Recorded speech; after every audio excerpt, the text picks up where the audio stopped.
नमस्कार दोस्तों, story book 12 में आप सभी का स्वागत है। गाना बज रहा था, हाथ सीता का राम को दिया, जनक राजा देंगे और क्या, बेटी बाबुल के दिल का टुकड़ा, दहेज क्या है इससे बड़ा। एक पिता सोमनाथ अपनी बेटी को विदा कर रहे थे और बेटी से लिपटकर रोने के बाद संपन्न समधी जी की ओर हाथ जोड़कर खड़े हो जाते हैं और कहते हैं, समधी जी, मेरी बेटी खुशबू को अगर सुख ना दे सको तो थोड़ा जहर दे देना, क्योंकि वो दुख नहीं सह पाएगी। समधी चंद्रभान प्रसाद जी अकड़ कर कहते हैं, हाँ ठीक है, लेकिन मेरी बात याद रखना। जी हुजूर। यह कहकर सोमनाथ अपने समधी चंद्रभान प्रसाद के कदमों में गिर जाते हैं, लेकिन तब तक समधी जी कार में बैठकर चले जाते हैं। बेटी का पिता उठ नहीं पाते हैं और इस सदमे से उन्हें दिल का दौरा पड़ जाता है कि समधी जी की मांग कैसे पूरी करूंगा। उन्हें अस्पताल पहुंचा दिया जाता है। उधर चंद्रभान प्रसाद अपने घर में सबको अपना फरमान सुना देते हैं कि जब तक सोमनाथ जी 10 लाख रुपए का इंतजाम नहीं कर देते तब तक बहू कहीं भी नहीं जाएगी। उधर सभी परेशान हैं कि कैसे बेटी को खबर पहुंचाएं। किसी में हिम्मत नहीं थी कि बेटी के ससुर चंद्रभान प्रसाद से बात करने की। जैसे तैसे भाई चंद्रभान प्रसाद जी को फोन करता है और बताता है कि पिताजी को दिल का दौरा पड़ा है। चंद्रभान प्रसाद जी कहते हैं, मुझे पता था बुढ़ा ऐसा ही कुछ नाटक करेगा, और हाँ, अपनी बहन को कुछ भी बताया तो हमेशा के लिए तुम्हारे पास भेज दूंगा, चलो फोन रखो। भाई एकदम मायूस हो गया, लेकिन उसने हिम्मत नहीं हारी और अपने बहनोई रमेश जी को फोन किया और सब कुछ बता दिया। उसका बहनोई उससे कहता है कि तुम घबराओ मत, ईश्वर पर भरोसा रखो, सब ठीक हो जाएगा। डॉक्टर रमेश जी का परिचित था। रमेश अपने ससुर जी के इलाज की पूरी व्यवस्था कर देता है, लेकिन अपनी पत्नी को कुछ न बताने की सलाह देता है। भाई अपने बहन को कुछ भी नहीं बताता है। 2 दिन बाद रमेश अपने पिता से बात करने की हिम्मत जुटाता है और कहता है, पिताजी, खुशबू के पिता अस्पताल में हैं, उसे भेज दीजिए। लेकिन पिता गरजते हैं, नारायण, मैंने तेरी पढ़ाई पर इतना खर्च किया, वो कौन चुकाएगा? पिताजी, मैं दे दूंगा आपकी पाई पाई।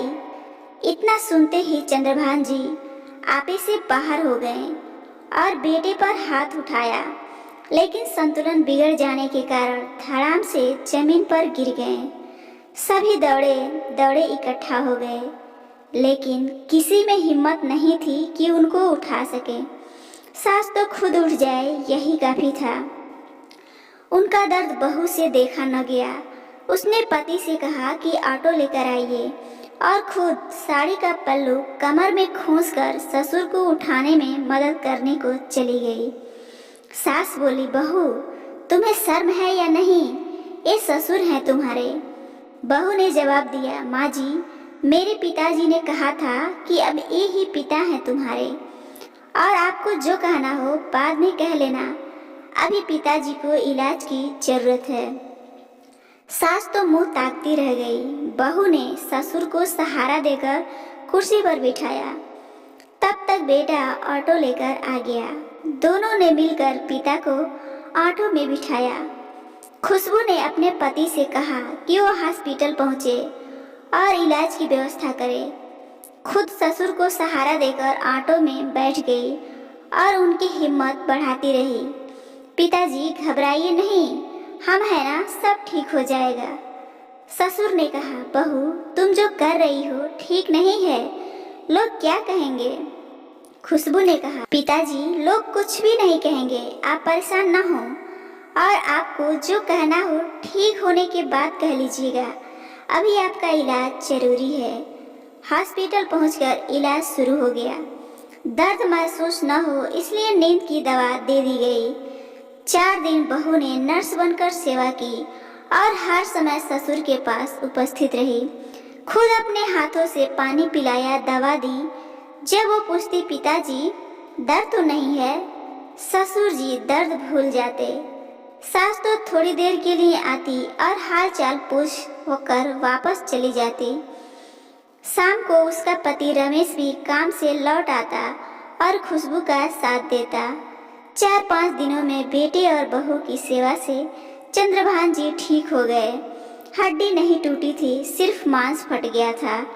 1 हफ्ते में घर ले आए गए। सारे रिश्तेदार बहू की तारीफ करते नहीं थक रहे थे। सभी कह रहे थे, ऐसी बहू सबको मिले। देखो कितनी हिम्मत से काम लिया है, ये न होती तो क्या होता। सास ससुर मन ही मन खुश हो रहे थे। बहू दूसरे कमरे में आंसू बहा रही थी। तभी किसी का ध्यान गया कि बहू कहाँ है। सास उसे लेने पहुंची तो बहू को रोता देख गले से लगा लिया।